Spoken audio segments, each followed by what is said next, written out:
బయటకి వెళ్ళేటప్పుడు ఎక్కడికి నడకూడదు అనుకోండి. అడగచ్చురా, వెళ్ళేది నువ్వు కనుక. నేనా? అవును, నువ్వు శ్రీశైలం పెడుతున్నావు. శ్రీశైలమా? శివరాత్రి దగ్గరలో కూడా లేదే. లేదని నాకు తెలుసు. నేను వాడిని శ్రీశైలం పంపుతున్నది వాడు అక్కడ నిత్యాగ్నిహోత్రం చేస్తాడని కాదు, ఇక్కడ మారణ హోమం చేయకుండా ఆపడానికి. నేనంత ఘోరం ఏం చేశానని నాన్నగారు అంత కఠినంగా మాట్లాడుతున్నా? ఏం చేశావో ఏం చేయలేదు, అసలు నువ్వు వేద పండితుడు వీధి రవుడివో చెప్పాల్సినవే కాదురా. వీడి గురించి ఊరంతా కోడై కూస్తోంది.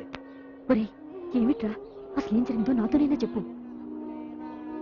అలా తల దించుకున్నాడంటే వాడేదో తప్పు చేసినట్టేగా. తలదించుకుంది తప్పు చేశానని కాదు, కనీసం అమ్మైనా నా కళ్ళలోకి చూసి నిజం తెలుసుకుంటుందని. ఆవిడ యశోదమ్మరా, నువ్వు చేసే చేష్టలని శ్రీకృష్ణ లీలని సరిపెట్టుకోగలవు. కానీ నేను నలుగురిలో తిరగవలసిన వాడిని, నా కొడుకని గర్వంగా చెప్పుకోవాల్సిన నేను ఇంత బాధ్యతారహితంగా అగౌరవంగా పోరంబోకులా తిరుగుతుంటే ఎందుకురా ఈ వెధవ బతుకు? ఎందుకమ్మా నాన్నగారు అంత అశుభంగా మాట్లాడుతున్నారు? అది కాదమ్మా, గుళ్ళో నిర్మాల్యం తీసేస్తే దాన్ని ఒక రకమైన పూజ అంటున్నారు. అదే సమాజంలో ఎదుగుతున్న కలుపు మొక్కల్ని ఏరిపారేస్తుంటే వీధి రౌడీయిజం అంటున్నారు, గూండాయిజం అంటున్నారు, ఇంకా ఏవేవో అంటున్నారు.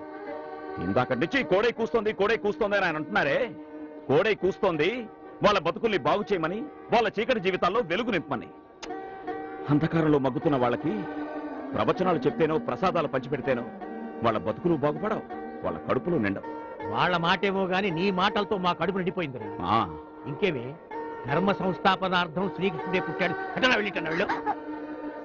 శ్రీకృష్ణుడే పుట్టాడని గర్వపడదాం, ఊరిని ఉద్ధరించే కొడుకుని కానీ పున్నామ నరకం నుంచి విముక్తి పొందామని సంతోషిద్దాం. అన్నయ్య, నాన్న చల్లబట్టట మనల్ని చల్లబరిచినట్ట. రాత్రికి తేలుస్తా. ఇంటి పట్టు నుండి వేళకి ఇన్ని మెతుకులు తినే పిచ్చి సన్యాసిని శ్రీశైలం అంటూ పంపించారు. వెళ్ళిన వాడు వెళ్ళినట్టు అక్కడే ఉండిపోతే ఊరు విడిచి వెళ్ళిపోరా అని శాశ్వతంగా నేనేం పంపించను. ఊరు మార్పిడి చేస్తే ఈ వాతావరణానికి దూరంగా ఉంటాడని, వాడి ఉడుకు రక్తం వేడి కాస్త తగ్గుతుందని పంపించానే. ఏమో, వెళ్ళేటప్పుడు వాడి వాలకం చూస్తే తిరిగి వచ్చే సూచనలు ఏవి కనబడలేదు నా కంటికి. వాడు వెళ్లే ముందే ఏడుపు నా ముందే చుట్టే వాడికి ఏదో చెప్పేవాడిని కదా. మీ దగ్గర గట్టిగా నవ్వడానికే భయపడి చేస్తుంటే ఇంకా ఏంటి సాధించడం కూడాను. అంటే ఏమిటి, వాడు వెళ్ళేటప్పుడు మనసు చాలా బాధ పెట్టుకుని వెళ్ళాడంటావా? అదే లేదండి, మా నాన్నగారు చివాట్ల చేసి పంపిస్తున్నారని గోదావరిలో పొంగుతూ వెళ్ళాడు. నాన్నగారు, మీకు పక్క విషయాన్ని వచ్చి పడుకుంటారా? మీ అన్నయ్య నిజంగానే బాధపడుతూ వెళ్ళాడమ్మా? చాలా బాధపడుతూ వెళ్ళాడు నాన్న. ఎప్పుడు కనికరం చూపిస్తారు, ఎప్పుడు కష్టమంటారో అర్థం చేసుకోలేకపోతున్నానంటూ పదే ఏడుస్తూ వెళ్ళాడు నాన్న.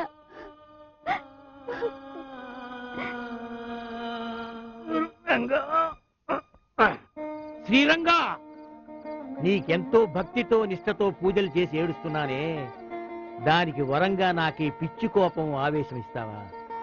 పైగా వాటిని నా కొడుకు మీద ప్రయోగించి వాడి మనసు కష్టపెడతావా? ఇదిగో, 24 గంటల లోపల నా కొడుకు తిరిగి రాకపోతే నీకు అర్చనలు లేవు, కీర్తనలు లేవు. మానస సంచరరే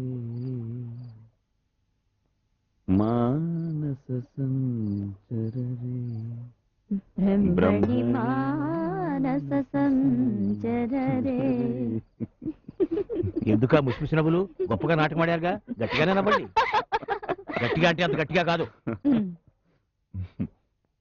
నాన్న, నువ్వు సమాజానికి సేవ చేస్తానంటే అడ్డుపడేంత మూర్ఖుణ్ణి కాదురా.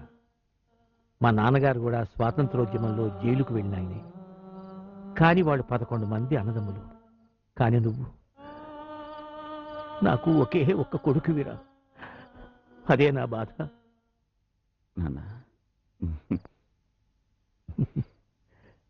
మానస సంచరరే బ్రహ్మణి మానస సంచరరే.